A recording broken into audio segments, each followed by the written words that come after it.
Come potete vedere siamo presso il cantiere del ponte Montalbano che l'ANAS sta riqualificando, stanno facendo un lavoro molto importante e sono state cambiate le basi, hanno portato un ponte, ho messo il video anche tempo fa, un lavoro veramente impegnativo. Da Arriva Veneto è circolato un messaggio che c'è uno scalino di una settantina di centimetri e quindi di porre attenzione quando si imbocca il ponte, perché soprattutto per le corriere grandi diventa un po' una cosa un po' più diciamo impegnativa, e quindi ci permettiamo di avvisare che c'è questa, però come vedete il traffico sta passando tranquillamente senza alcun problema, e è una segnalazione che arriva da Arriva Veneto ed è soprattutto per i mezzi pesanti, da porre un po' più di attenzione e magari di rallentare un po' prima di imboccare il ponte.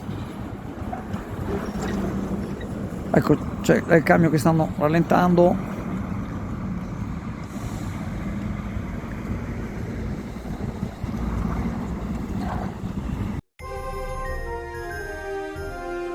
Store 23 Intimo e Corredo, in Viale Venezia 3. La tua lingerie, l'intimo per voi, lenzuola settose, morbidi cuscini e caldi piumini per tutta la famiglia. A Natale regala raffinata eleganza per la casa, vesti il tuo ambiente con stile, scaldati con il caldo abbraccio di un soffice pile.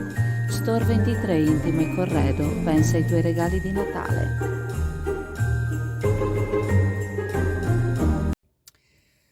Martedì scorso il noto Marco Marchetto Penso girava per Riva Vena con un coltello molto importante, molto grande, camminava per Riva Vena. È stato avvistato da alcuni commercianti che hanno chiamato il 113 arriva di default a Venezia poi è stato passato a Chioggia, e ovviamente allora è importante che ogni cittadino faccia la sua parte, perché il problema di questo ragazzo che ormai il cervello impappa per la cocaina è un problema di tutti quanti, di tutta la comunità. E siccome qualcuno invece dice no, ma io non vedo, non sento, non parlo, ecco, siccome siamo a Chioggia e non siamo, con tutto il rispetto, in una città dove impera la delinquenza o altro, perché tutto sommato la nostra città è ancora per fortuna un'isola felice, invitiamo le persone che vedono queste cose a fare il loro dovere di cittadini e segnalarlo, ok? E non che dopo, se qualcuno dice va che è successa questa cosa, dicono no, ma io non ho visto, io non voglio essere messo in mezzo nei casini, perché se qualcuno fa falsa testimonianza si può anche denunciare. Ecco, vorrei che questo messaggio arrivasse forte e chiaro a certi soggetti che quando c'è da dire, da lamentarsi si lamentano, e quando c'è da fare il proprio dovere cercano di non farlo.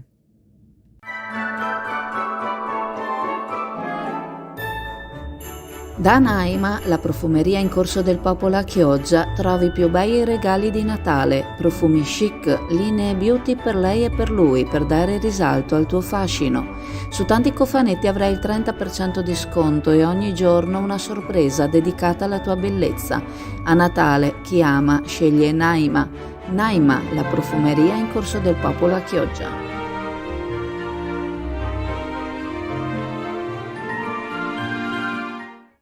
Bene, allora, diciamo, premesso che io sono abbastanza preoccupato di quello che sta succedendo in amministrazione, perché insomma, per motivi che ho già detto, e premesso che Giorgio Bellemmo è oltre insomma a essere uno che conosce la macchina comunale, con la sua esperienza politica ce l'ha, ma sei anche un rappresentante delle categorie, in pratica, in maniera, anzi, sei più un rappresentante delle categorie. Allora, io sono preoccupato di questa situazione e tra l'altro mi dispiace anche non solo dal punto di vista di uomo di mezza età, di uno che conosce i problemi della gente, che sa le difficoltà che ci sono, che ce ne sono tante, ma anche, lo ammetto, come elettore del centrodestra. Io sono un elettore del centrodestra, occasionalmente ho votato centrosinistra, non me ne vergogno mica, se devo votare una persona posso votare tranquillamente, e non è detto che la prossima volta voto ancora centrodestra, voglio dire, però che ci sia una situazione così, francamente a me non dico che mi turba, perché voglio dire, abbiamo visto con Romano, che è quello che è successo, mi sembra la fotocopia di quello che è successo con Romano Tezzopaggio, abbiamo visto con Giuseppe Casson quello che è successo e ancora forse di più, abbiamo visto con i 5 Stelle che sembrava una roba monolitica e sono andati, se non c'era la stampella del Partito Democratico sarebbero cascati prima dell'amministrazione. In questo caso no, io non me l'aspettavo, io ti dico la verità. Non ho capito qual è la domanda. La domanda è: tu cosa ne pensi di questa situazione? Non penso, ho solo 20 anni che non penso più, Andrea. Nel senso che quando poi leggo alcuni interventi, no, per il bene della città, avete rotti i coglioni. La città vuol dire che qualcuno non dovrebbe neanche più mettersi in lista, capiamoci. Mi ricordo, ero consigliere comunale di opposizione nell'88-91 con Lucio Tiozzo, che era la maggioranza assoluta, è andato a casa. Mi ricordo che Guarnieri, forse si dimenticati anche cos'era Borrello, come si chiamava, che faceva i trasferti a Padova quando abitava a Valli e ha cambiato assessore.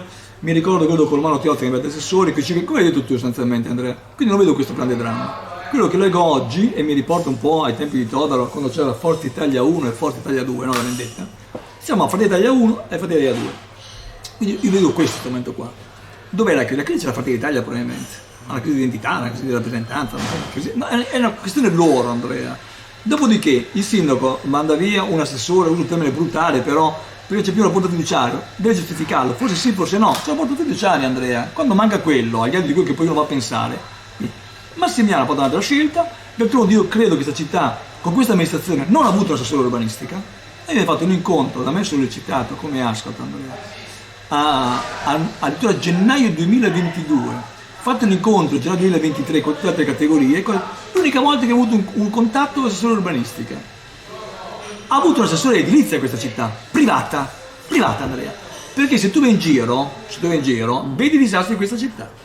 No, i permessi in dario e quant'altro, quindi voglio dire, dov'è il problema, Andrea? Dov'è il problema? Per una città che è stata massacrata per 20 anni, non ha il PAT, dov'è? Fai un'isola pedonale in cui come domenica le giornate ecologiche non sono niente, cioè, manca un attimino di come posso dirti, di condivisione di alcuni aspetti. Le categorie, Andrea, che si lamentano sempre, a me per primo, poi in realtà, passato Natale, a me mi spiace, Andrea, al di là della polemica concessione, qui ci dimentichiamo tutto il resto, forse proviamo qualcosa, forse no. Quindi questa crisi non la vedo, Andrea. Cioè, se tu mi dici in generale c'è una crisi di idee, di ideali, questo è vero, Andrea, ma questa è cosa trasversale, ma di amministrazione. Sai cosa vuoi? Io credo che oggi, insomma, 2 assessori, uno è stato mandato via, perché sono sindaco dimissionato, insomma, quindi non c'è più, l'altro ha fatto una scelta diversa, domani scopriremo che scelta ha fatto, ma è un aspetto loro. Se qualcuno vuole bene la città, l'amministra questa città, magari anche con il supporto di altre teste, come è successo in passato, voglio dire, non mi sembra una grande nonna. Sì. Servono altri assessori? Boh, forse sì, forse no. Servono solo per Fratelli d'Italia? Ma credo anche di no, nel senso che se io leggo che di 5 consiglieri 2 vanno e 3 no, io credo che insomma sono a posto, insomma, voglio dire, l'assessore che hanno, che è la Zennaro, e anche il presidente, il vicepresidente diversi, sono a posto, insomma, ma queste sono dinamiche interne. Sono preoccupato con la situazione, Andrea, sono preoccupato a prescindere, Andrea. Noi abbiamo proposto delle iniziative urbanistiche, quello che è 5 Stelle, e è rimasta lettera morta.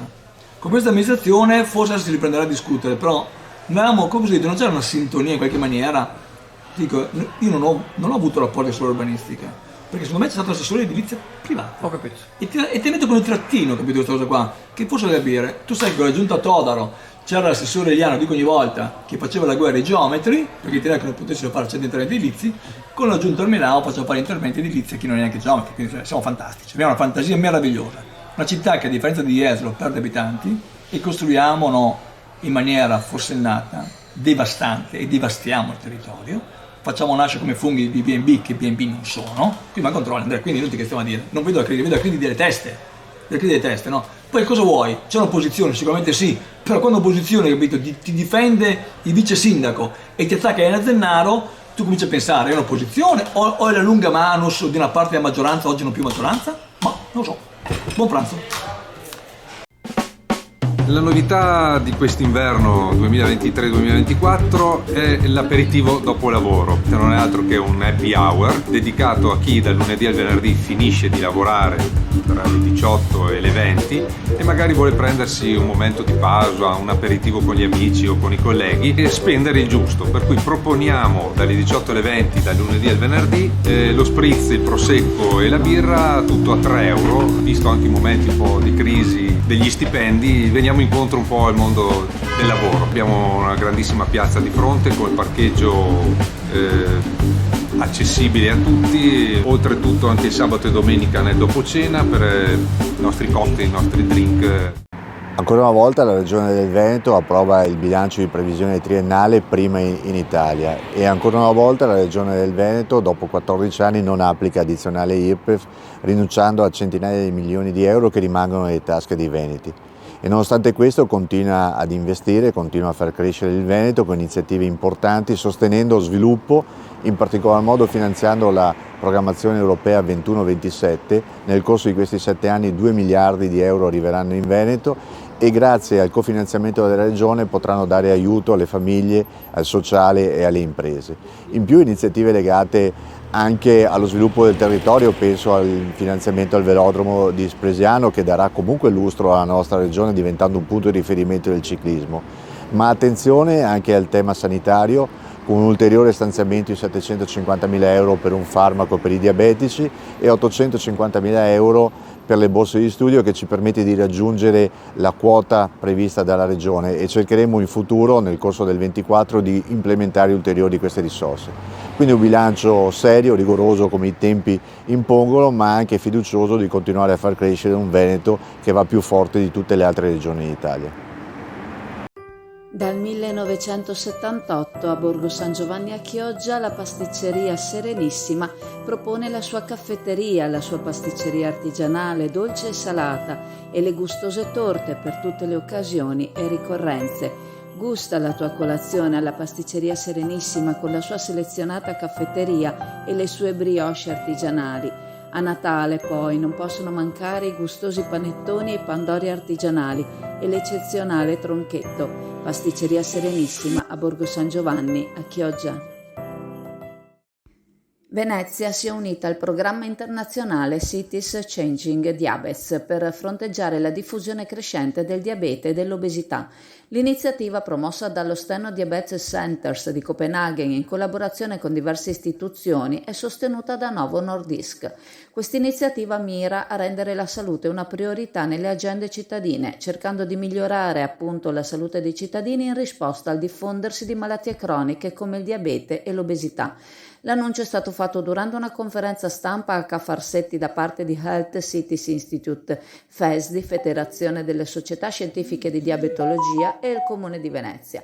L'evento ha visto la partecipazione della Presidente del Consiglio Comunale, Ermelinda Damiano, dell'assessore al bilancio Michele Zuin e di vari altri rappresentanti istituzionali.